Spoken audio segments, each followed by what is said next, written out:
Kahapon nga mga bulero, sa naganap na unang laban ng Magnolia ngayong Governor's Cup, nauwing dismayado ang Hotshots matapos silang ungusan sa second half ng Phoenix after buhatin ni BJ Johnson ng Fuel Masters, finishing the game with 34 points at 10 rebounds.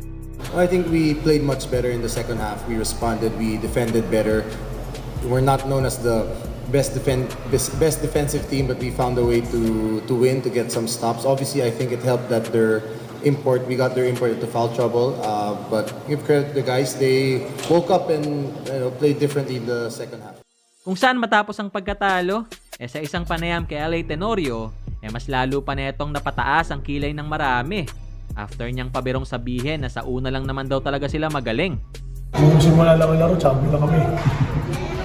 Kami sa simula ng magaling. Wala, hindi ganun ang basketball.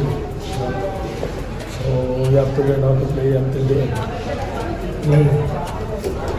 We were out-hustled start of the third quarter. And then out-hustled and I don't know.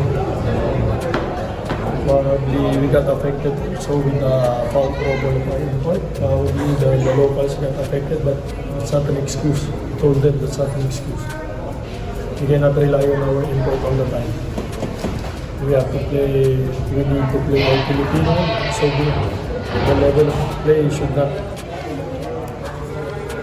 be affected. Rely ko sinasabi sa kanila. But tonight, well in the trap na wala. Kanya-kanya.